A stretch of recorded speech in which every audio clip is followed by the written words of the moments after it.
ఎట్లా ఉందన్న స్టార్ట్ చేసిరా ప్రచారం? ఎట్లాంటి స్పందన ఉంది? మీ పార్టీలో ఉన్న నాయకులందరికీ మీకు సపోర్ట్ చేసే పరిస్థితి పెద్దపల్లిలో ఉందా? ఏం చెప్తారు? చాలా బాగుందండి. Actually first of all Peddapalli ప్రజలందరికీ, అక్కడ ఉన్న స్థానిక ఎమ్మెల్యేలు, మంత్రివర్యులు, శ్రీధర్ బాబు గారికి అందరికీ నా హృదయపూర్వక ధన్యవాదాలు. ఎందుకంటే ఇంత పెద్ద ఎత్తున అన్ని సర్వేస్లో నా పేరు రావడము, అధిష్టానానికి పాజిటివ్ న్యూస్ వెళ్ళి నేను గెలుస్తా అని చెప్పి ఏదైతే పాజిటివ్ నోట్ పోయిందో దానివల్లనే నాకు ఈ టికెట్ సాధ్యమైంది. ప్రజలందరూ కోరుకున్నందుకు మీకు తెలుసు ఈ టికెట్ టైంలో ఎంత హడావిడి ఉంటుందో, ఆ టైంలో ఈ సర్వేలు చేసినప్పటికీ చాలా పాజిటివ్ రెస్పాన్స్ వచ్చి నేను ఇది ఒక ఫస్ట్ స్టెప్ ఆఫ్ బ్లెస్సింగ్ అనే చెప్పాలి. మాజీ మంత్రి కొప్పుల ఈశ్వర్ మీ మీద పోటీ చేయబోతున్నాడు. బీఆర్ఎస్ ఎఫెక్ట్ పెద్ద ఎత్తున ఉంటుందని ఆయన చెప్తున్నాడు. కాంగ్రెస్ పార్టీ మాకు పోటీనే కదా అని చెప్తున్నాడు. ఎట్లా చూస్తారు దీన్ని?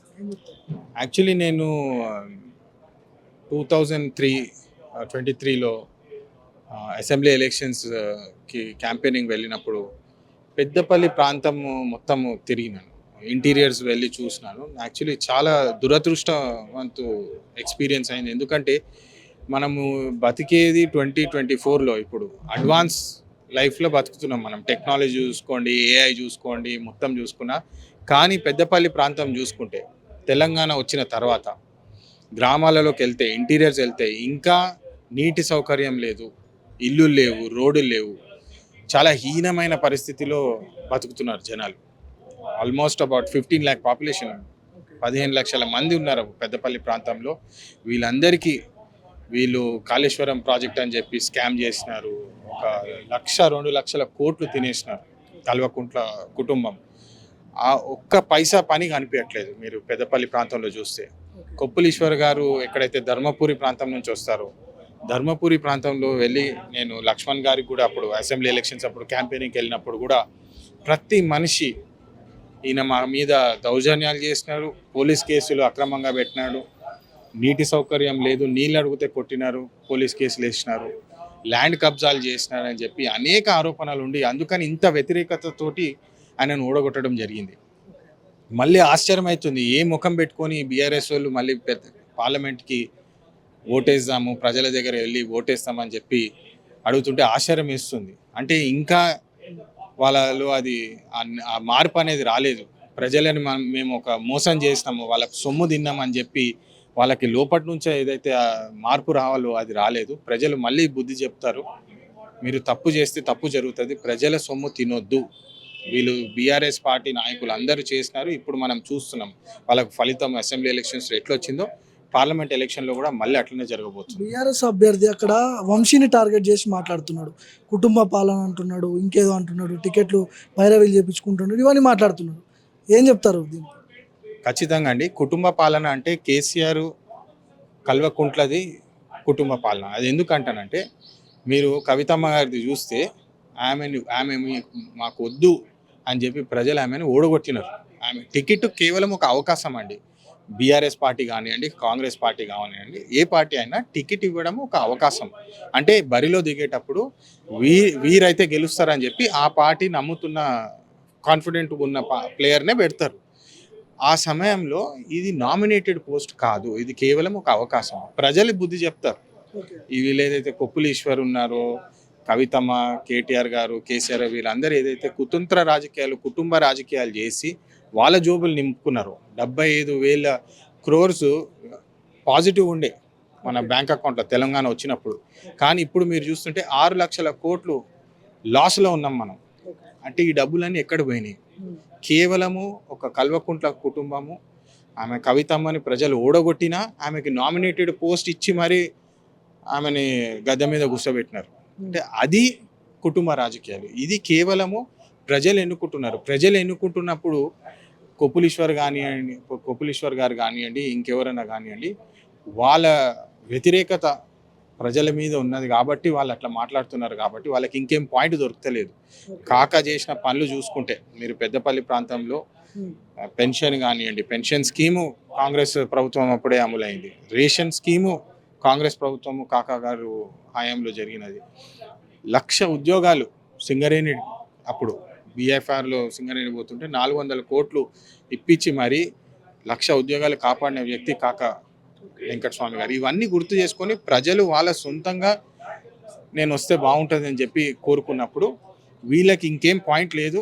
వాళ్ళు తిన్న ల్యాండ్ కబ్జాలు కానివ్వండి, భూ కబ్జాలు కానివ్వండి, 1,00,000 కోట్లు సంపాదించుకున్నారు వాళ్ళ కుటుంబము. దాని అగేన్స్ట్ ప్రజలు మాట్లాడుతున్నారని వారు ఓర్వలేక ఇట్లా ఆరోపణలు చేస్తున్నారు. పార్లమెంట్ ఎన్నికల్లో 3 ఎస్సీ రిజర్వ్డ్ స్థానాలు ఉన్నాయి, అందులో పెద్దపల్లి కూడా ఒకటి. సో ఇందులో 3 కూడా మాలలకే కేటాయించారు, మాదిగలకు కేటాయించలేదని కొంతమంది మీ పార్టీలో ఉన్న మాదిగ నాయకులే ఒక చర్చ, ఒక తెర మీద తీసుకొస్తున్నారు. సో ఆ మాదిగ సామాజిక వర్గానికి సంబంధించిన ఓటర్లని వంశీ గారు ఎట్లా క్యాచ్ చేసుకుంటారు, ఎట్లా మీ వైపు తిప్పుకుంటారు?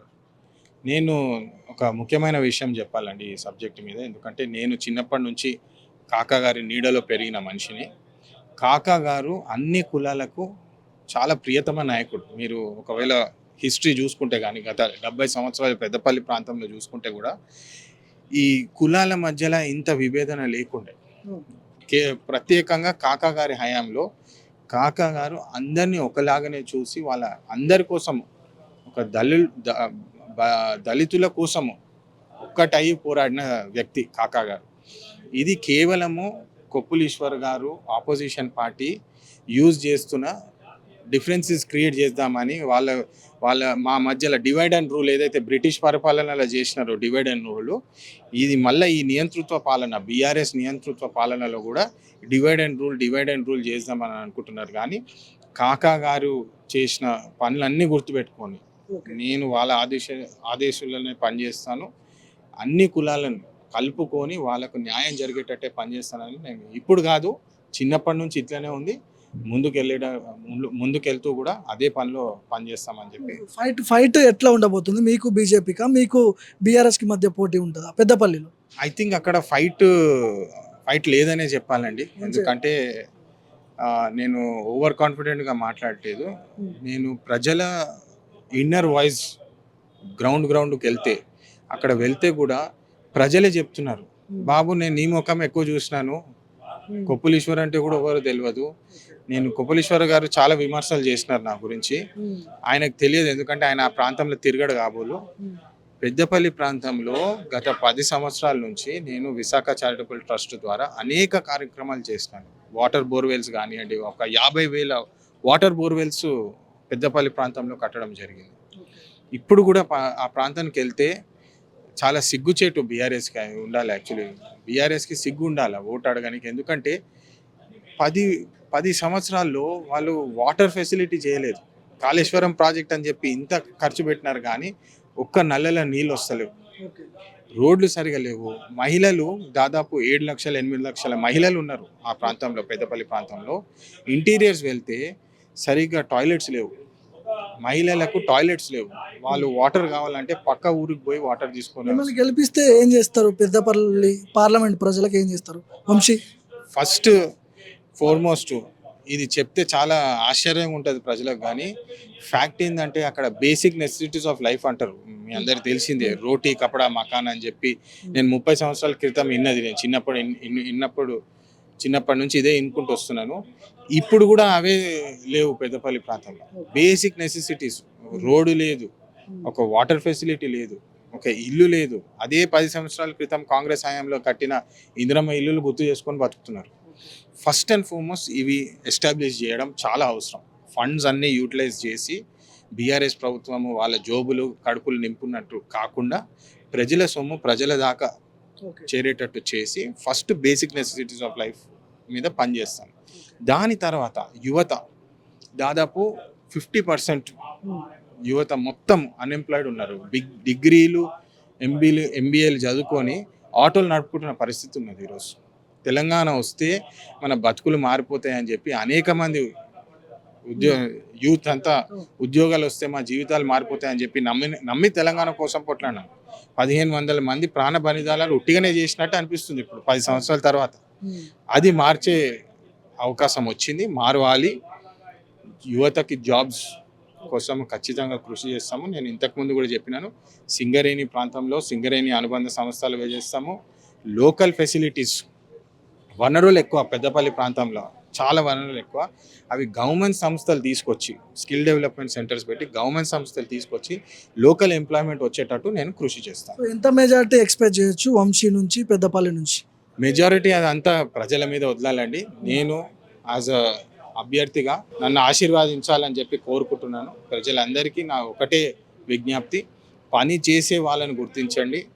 పని చెయ్యని వాళ్ళు ఏదైతే ఇది ఇష్యూ డైవర్ట్ చేసి పైసలు కొట్టేయాలని చూస్తుంటారో వీళ్ళైతే, ఇప్పుడైతే గత 10 సంవత్సరాలు చూసినామో, ఈ ప్రజలందరినీ కోరుతున్నాను నేను, మీరు ఫ్యాక్ట్స్ ఏందో చూడండి. గత 10 సంవత్సరాలు చేసిన ట్రాక్ రికార్డ్ చూడండి. నేను ఒక 1 పాయింట్ చెప్పదలుచుకుంటున్నాను.